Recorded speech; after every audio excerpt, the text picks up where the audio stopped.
Monsieur François Hollande, président de la République française, Monsieur Mansour Marzouki, président de la République tunisienne, Mesdames et Messieurs les ministres, Excellences, Messieurs les ambassadeurs, Monsieur Jean Burel, président du MEDEF international, Messieurs les membres de la délégation française, chers collègues et amis, Mesdames et Messieurs les représentants de la presse. Permettez-moi tout d'abord de souhaiter en votre nom à tous la bienvenue à Monsieur François Hollande, président de la République française, et Monsieur Mansour Marzouki, président de la République tunisienne, et de les remercier pour l'honneur qu'ils nous font en rehaussant par leur présence la clôture de notre rencontre. Votre présence parmi nous, Excellences, Messieurs les Présidents, témoigne de l'importance que vous accordez au développement des relations économiques bilatérales et du partenariat entre les opérateurs du secteur privé.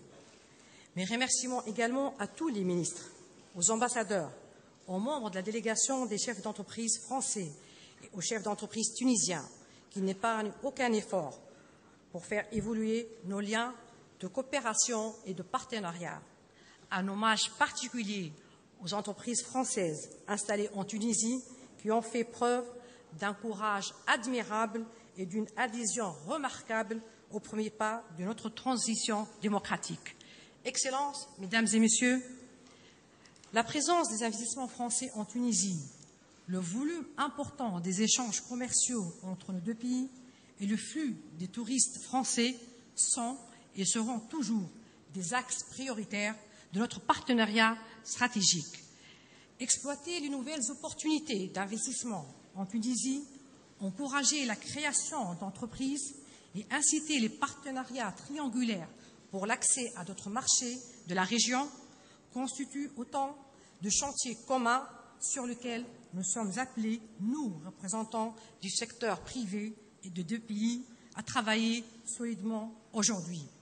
Et c'est là où nos deux organisations patronales, jumelles, si j'ose dire, le MEDEF créé en 1945 et l'UTICA en 1947, sont appelés à s'investir davantage et à redoubler d'efforts.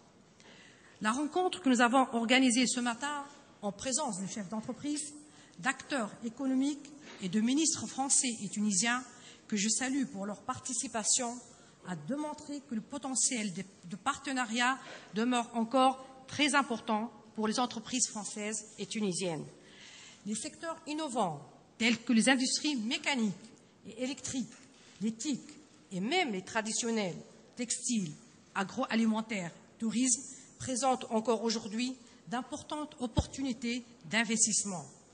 À nous, industriels et chefs d'entreprise tunisiens et français, de les saisir et de bien les exploiter.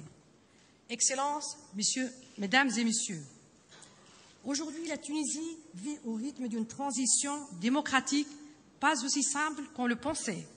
Un consensus politique doit se dessiner pour baliser la voie vers l'instauration d'un État de droit, de liberté et de respect des institutions.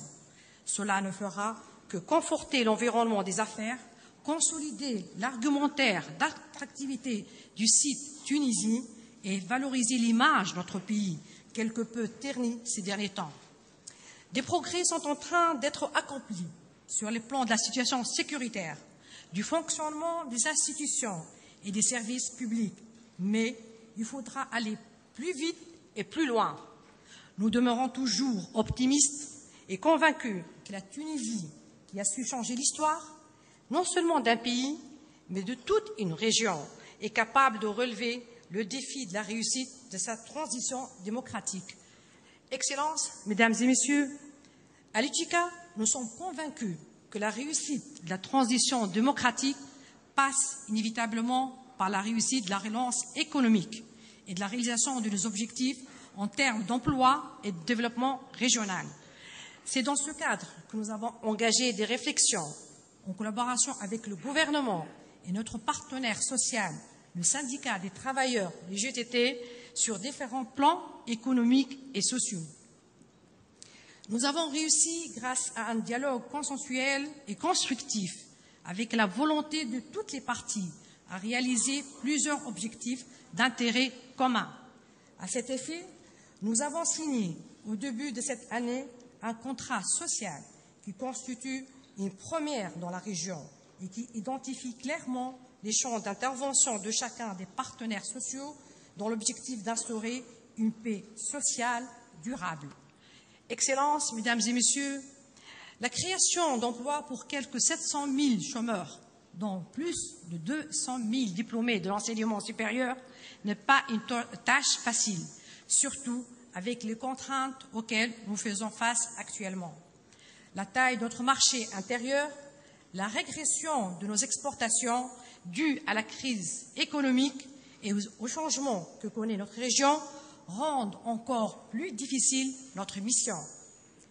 Nous sommes conscients que la réalisation de nos objectifs demeure tributaire de la création d'une dynamique plus importante au niveau de l'investissement local et étranger. Par conséquent, nous œuvrons avec le gouvernement et toutes les parties concernées à réviser notre législation économique afin d'adapter au mieux aux besoins actuels de notre pays et à l'évolution du marché international de façon à faire de la Tunisie un site encore plus attractif et plus compétitif.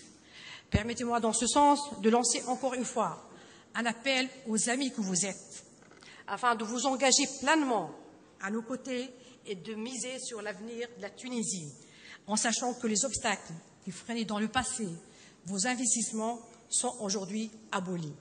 Nous devons, à mon sens, ouvrir les perspectives à des partenariats durables de co-développement basés sur des intérêts communs, comme le défi des énergies renouvelables pour deux pays qui ne peuvent compter sur leurs réserves en pétrole. La Tunisie, première ouverture pour les marchés maghrébins et africains, investit toujours sur ses compétences humaines qui s'imposent là où elles sont grâce à leur savoir-faire et à leur détermination. Nous misons sur la compétitivité de nos entreprises qui ont acquis une expérience certaine, leur permettant d'accompagner leurs partenaires étrangers et en particulier français pour accéder à de nouveaux marchés de la région. Excellences, Mesdames et Messieurs, nous espérons que la vaste vague de sympathie et d'admiration de nos amis et partenaires étrangers soit concrétisée très prochainement à travers un partenariat gagnant-gagnant et des investissements plus importants. Notre espoir est de voir le partenariat économique stratégique entre la Tunisie et la France passer à un palier supérieur, tant bien sur le plan de la coopération que celui des investissements. Nous demeurons persuadés que la France, qui a toujours fait preuve de confiance et de solidarité avec la Tunisie, saura être présente dans ces moments historiques que nous vivons.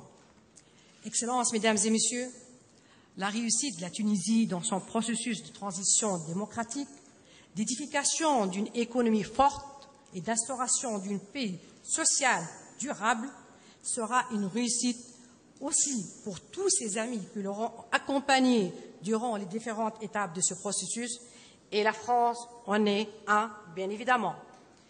Misons donc ensemble sur la réussite de cette Tunisie, ayant confiance en cette volonté des Tunisiens et des Tunisiennes. Fixons-nous enfin sur ce cap que notre pays s'attelle à la construction de l'avenir et du destin qu'il mérite. Je vous remercie de votre attention.